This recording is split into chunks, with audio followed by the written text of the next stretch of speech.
Se você estivesse entre a vida e a morte, e a única coisa que pudesse te salvar fosse uma transfusão de sangue, você aceitaria?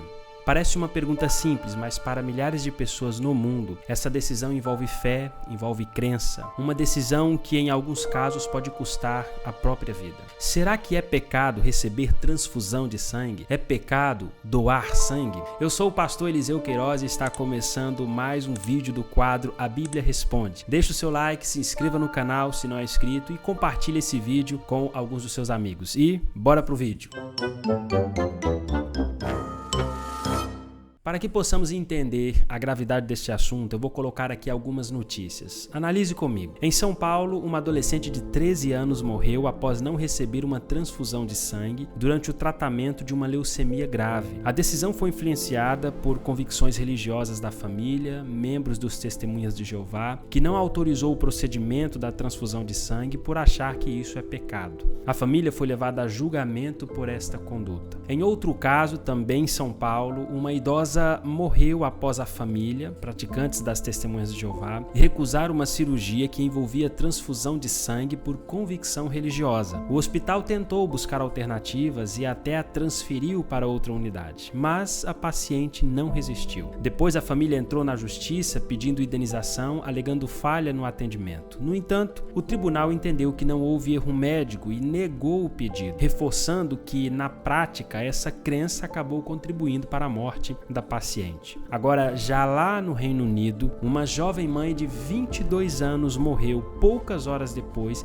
de dar à luz a gêmeos, após recusar a transfusão de sangue por convicção religiosa, sendo esta testemunha de Jeová. Mesmo diante de uma situação crítica, a decisão foi mantida e ela não resistiu após complicações no parto. Já em outro caso, um jovem decidiu expor sua história publicamente após perder a própria avó, que morreu ao recusar uma transfusão de sangue por seguir as crenças dos Testemunhas de Jeová. A experiência o marcou profundamente e o levou a abandonar a religião e criar um movimento de apoio a pessoas que passam por situações semelhantes. Segundo ele, existem inúmeros casos como esse, em que a recusa ao tratamento por motivos da fé acaba custando a vida, o que tem gerado protestos e debates até mesmo no Supremo Tribunal. Agora, será que existe momentos em que temos que dar a nossa vida por amor a Cristo? O que você acha? Será que devemos ir ao martírio se for preciso? Fique comigo até o final desse vídeo porque eu vou te mostrar de forma bíblica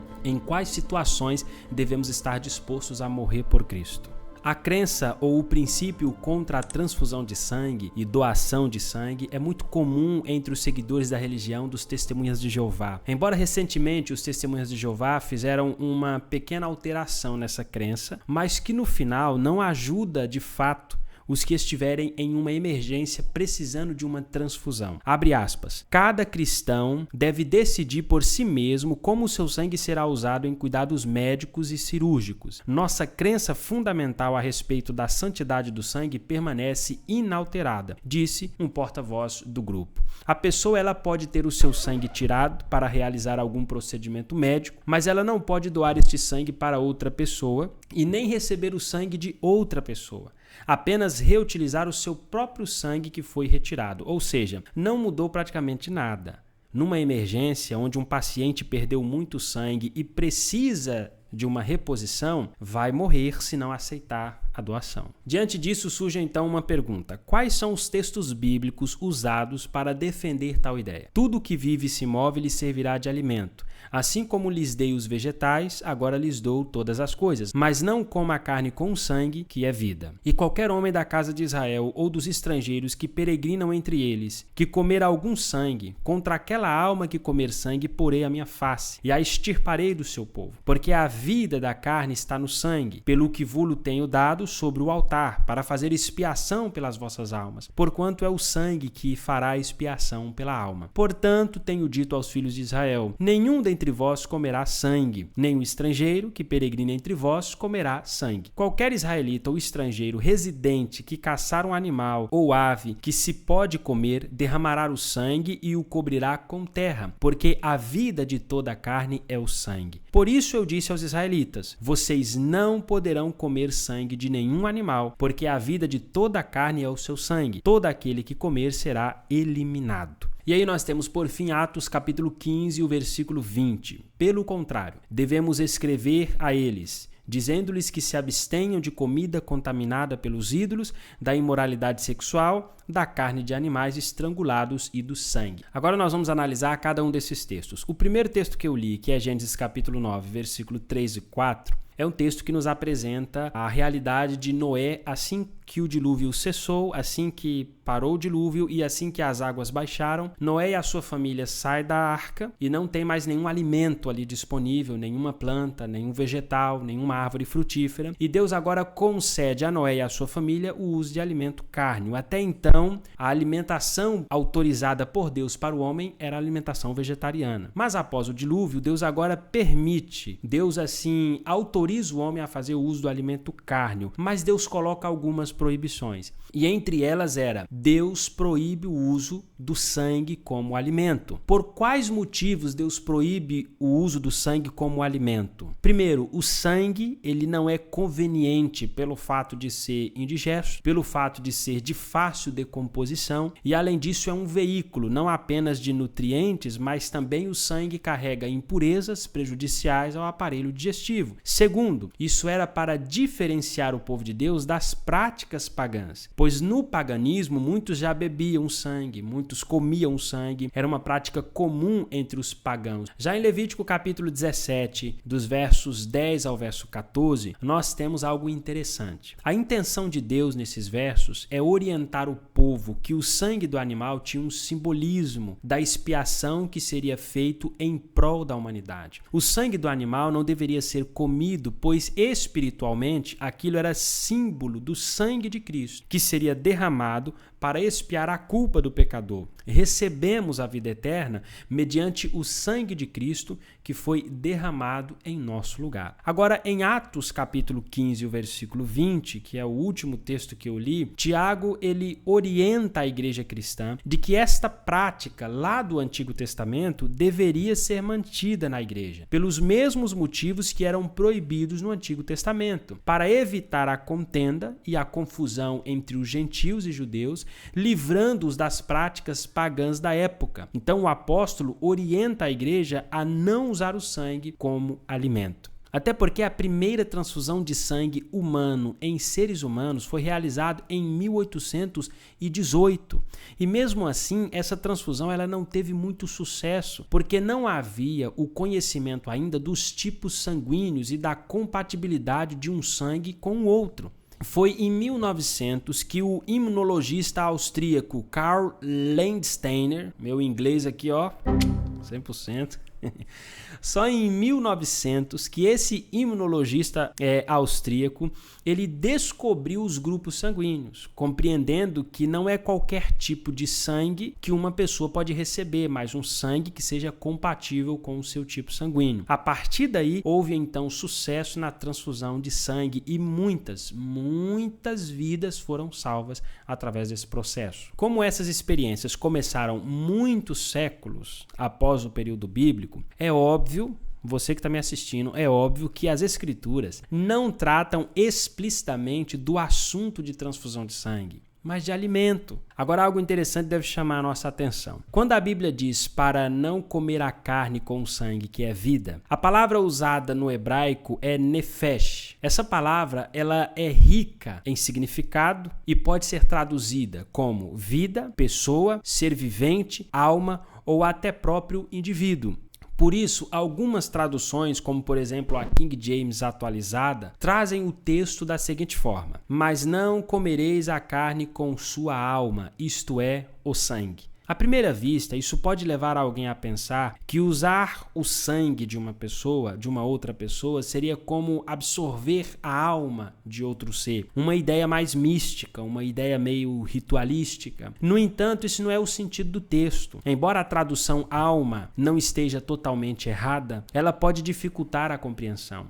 Porque no contexto bíblico, nefesh está diretamente ligado à vida física. E isso faz todo sentido, porque o sangue é essencial para a vida. Se a circulação para, o tecido morre. Se o sangue se perde completamente, a vida se vai. Por isso, nessa passagem, o melhor entendimento de nefesh é vida, como a maioria das traduções corretamente apresenta. O sangue de animais era vertido durante o Antigo Testamento como um símbolo do sangue de Cristo a ser derramado sobre o Calvário pela salvação da raça humana. Mas se andamos na luz, assim como ele está na luz, temos comunhão uns com os outros, e o sangue de Jesus Cristo, seu Filho, nos purifica de todo o pecado. Sendo que nenhuma proibição é encontrada nas Escrituras sobre a transfusão de sangue, cremos que esta pode e deve ser ministrada sempre que o propósito seja salvar vidas. A recusa de ministrá-la a alguém que a necessite é uma transgressão direta ao princípio da preservação da vida, enunciado através do 6º mandamento que diz: não matarás. Assim como do amor cristão, que é expresso nas declarações de Cristo quando diz: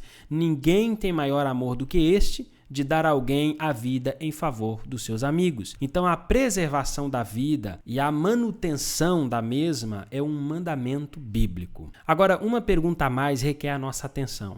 Em que circunstâncias eu devo morrer pela verdade do Evangelho? Em quais momentos podemos escolher o martírio acima da preservação da vida? Em João capítulo 12, 25 diz: quem ama a sua vida, perdê-la-á, e quem neste mundo odeia a sua vida, guardá-la-á para a vida eterna. Segundo o conceito bíblico, aquele que ama a sua vida terrena, perdê-la-á, mas aquele que odeia a sua vida terrena e se entrega a Cristo, mesmo que seja através do martírio, está preservando sua vida eterna, a sua vida futura. Então, na matemática divina, você perde aqui para ganhar na vida futura. A Bíblia, querido, não romantiza o sofrimento, mas ela também não nega o valor do martírio. O martírio não é buscado, mas ele pode ser necessário quando? Em quais circunstâncias? Primeiro, quando negar a Cristo é uma condição para viver. Em Mateus 10:33 diz: qualquer que me negar diante dos homens, eu o negarei diante de meu Pai. Segundo, quando exigem a desobediência dos 10 mandamentos. Em Atos 5:29 diz: mais importa obedecer a Deus do que aos homens. Terceiro, quando exigem idolatria ou apostasia. Você lembra de Sadraque, Mesaque e Abednego? Eles preferiram morrer do que se ajoelhar diante de uma estátua. Estão correto. É isso que a palavra de Deus nos orienta. Inclusive Daniel 3:18 fala: se não, fica sabendo, ó rei, não serviremos aos teus deuses. Quarto, quando a fé é proibida.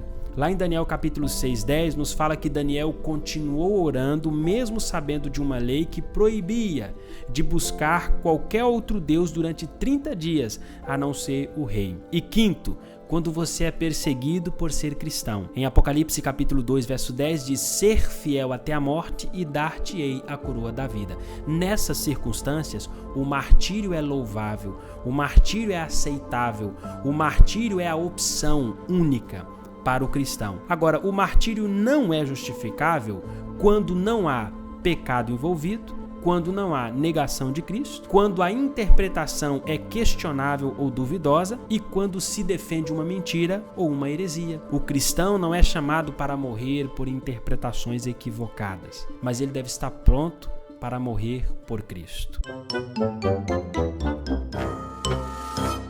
E aí, faz sentido para você o que eu acabei de falar nesse vídeo? A explicação é coerente? A explicação é racional? Esse vídeo fez você confiar um pouco mais na Bíblia, na palavra de Deus, ou aumentou mais as suas dúvidas? Deixe aqui embaixo seu comentário que eu terei o prazer de ler e responder. Além disso, se você não é inscrito em nosso canal, se inscreva para não perder os próximos vídeos, ative o sininho, deixe o seu like para fortalecer o vídeo. Deus te abençoe, continue assistindo aí um dos próximos vídeos que vai aparecer aqui. Graça e paz.